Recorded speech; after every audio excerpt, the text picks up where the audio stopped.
Let's keep calm and mother on. Mothering is way too important to do alone and way too serious to be serious all the time. My name is Christy Thomas, and I am here shoulder to shoulder with you, mothering and enjoying life together. This is the podcast where you can focus on being mindful and taking a deep breath with me and learning new things so you can pause and savor the amazing life you already have.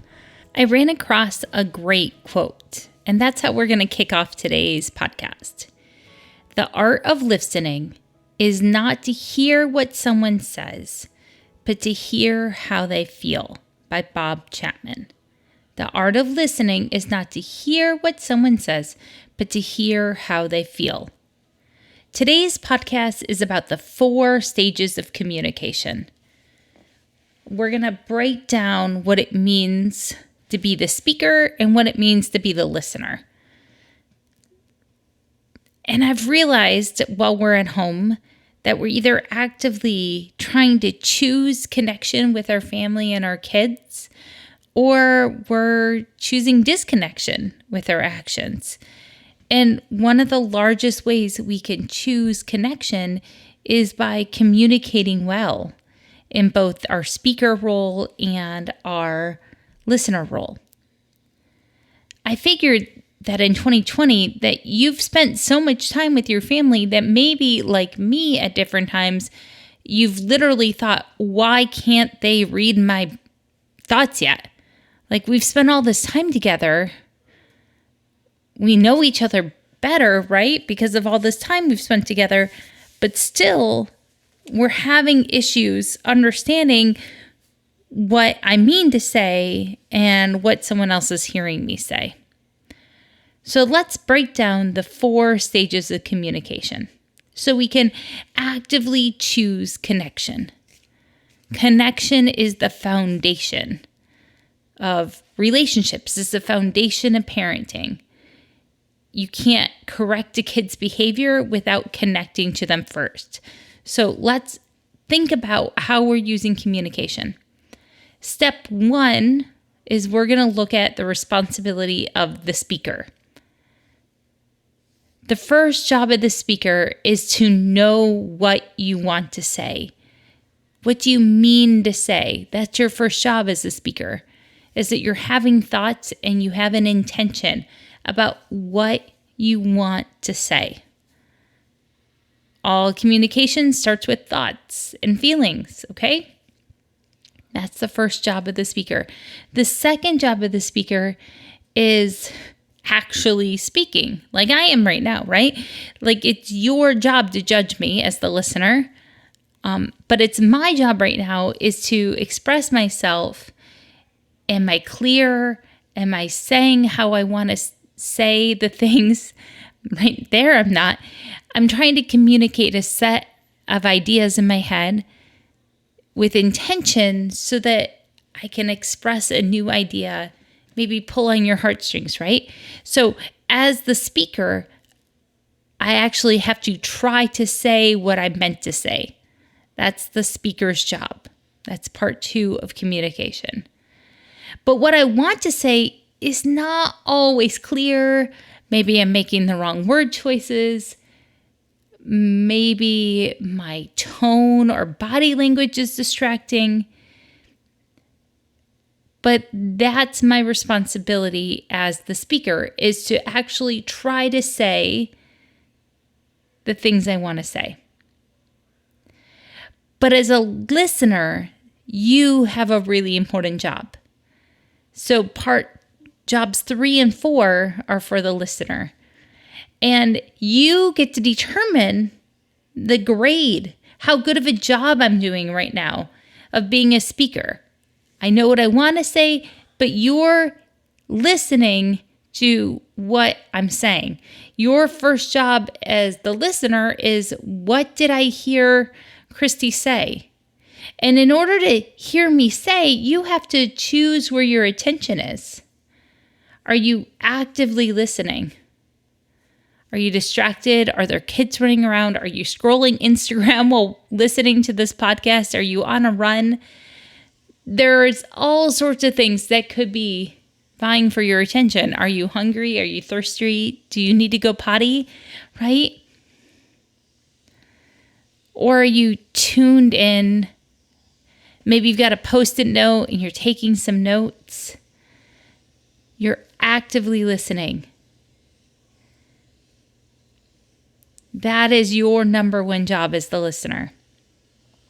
The number two job as the listener, the fourth part of communication, is you get to figure out what I'm trying to say. You get to assign a meaning with about what words I actually say. And that meaning will be based on how well you're listening, that active listening. Are you actually paying attention, or are you distracted? Or it will be based on if you're listening in a way that has you already thinking about what you're going to say. Are you listening to prove that you're right? Are you more interested in being right, or are you more interested in connection? Because if we're not actively listening in that third step of the communication, we can really damage the trust of the person that's trying to communicate with us. There's a man on social media. His name was Collin Kartchner. He recently, unfortunately, passed away in October unexpectedly at age 40. He has a quote that I've been thinking about a lot since he passed. And he said, showing your kids you love them is 2% effort and 98% putting your phone down. So put your phones down and hug your kids. And this ties into these 4 stages of communication, right? Because whenever someone's talking to us, we're trying to build trust. We're trying to actively choose connection. And as the listener, you get to come back with questions. You can say, can you tell me more about that? Can you give me a little bit more information? Am I understanding that right? Was this shirt really polka dots with dinosaurs and vampires? You can pause. Ask the next question. I think that the most important job a listener can do is to listen and then ask the second question. To me, it's the second question that really solidifies that your number one goal of this communication is to understand the other person's intentions. And especially as we're putting this in framework of talking to our kids and talking to our spouse or partner, that these are the most important people of our life. If we can pause and ask a question to a stranger on the internet through Instagram or Facebook or Twitter, then you can pause in a real life conversation and ask a second question and really invest that energy. Your relationships are worth it. So let's recap. There are 4 stages of communication. There are 2 stages for the speaker and 2 stages for the listener. Number 1, the speaker has to have an intention, something that they want to say. Number 2 is the speaker actually says something. Now, number 3, this falls onto the listener. The listener has to decide, am I hearing? What am I hearing? How well am I hearing? Am I actually choosing to listen? And number 4 is when the listener assigns a meaning to what the speaker said. We all want to feel seen and heard and valued and secure in our relationships. All day long, we are making bids with each other through communication and body language to say, am I valuable? Am I important? Do you love me? So as we break down the stages of communication, thinking about our kids, thinking about the people that we live with, our families, it's so important to remember that we want to keep turning towards each other. We want to keep choosing connection. And yes, talking to a 3-year-old or a 2-year-old or a 1.5-year-old who can speak broken words is adorable and cute. And your intention and their intentions will be different than a 14-year-old wrestling with the big ideas of life, or your 30-year-old child, or your 60-year-old mother.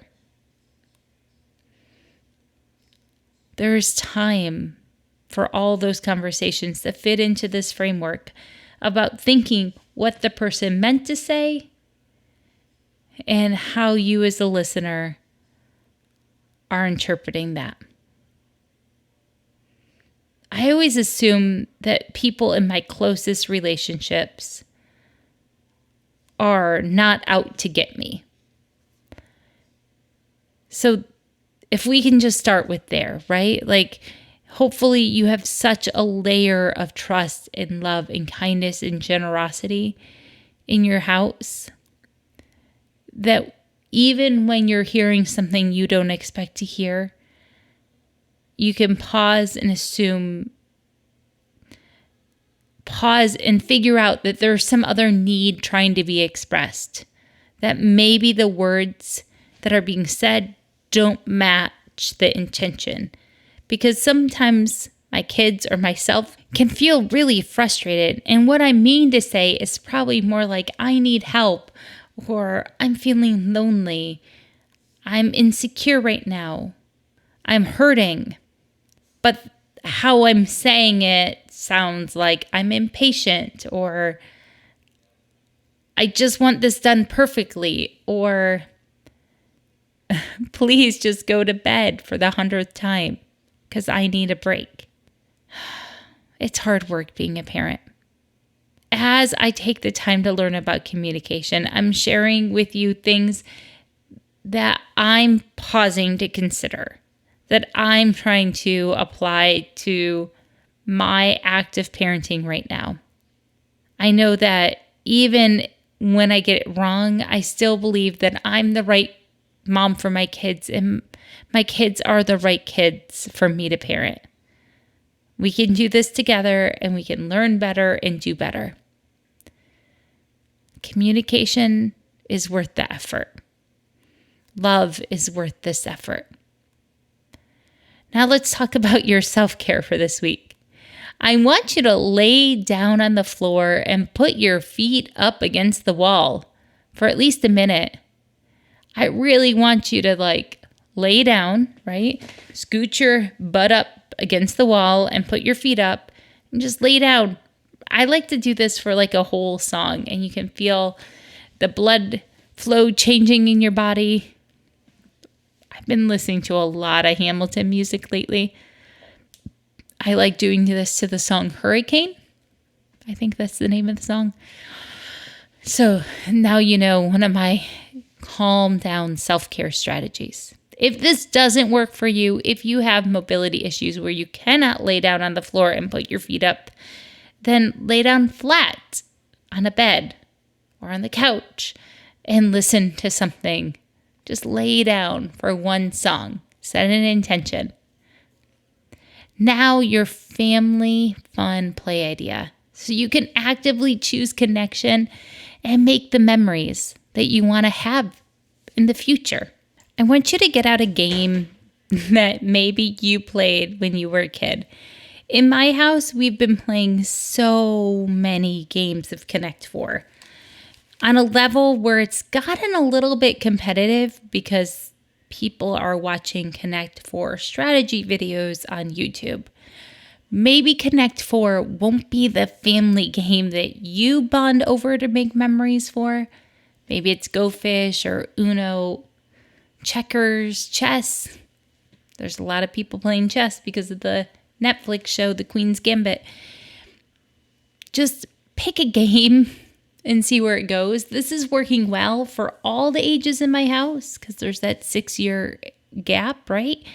We have 14, 12, and 6. Or no, 14, 12, and 8. And it's engaging. We just leave the game out all the time, so it's available all the time. And this has been going on for the last 3 weeks, this Connect 4 madness. So I hope you have fun with each other. Your family is amazing, and I am so glad that you're here on planet Earth with me in this moment. We are people of peace and love and connection. We can keep actively choosing connection within our home and create the ripple effect of a better world, one moment at a time. Thank you for listening. Please go leave a rating and review. Go check out the Keep Calm Mother On website. And I'll be back next time with another Breathe With Me episode. But keep practicing all the ways to communicate. And if you want to, you can communicate with me through Instagram or via email. Find those in the show notes. See you next time, Rockstar.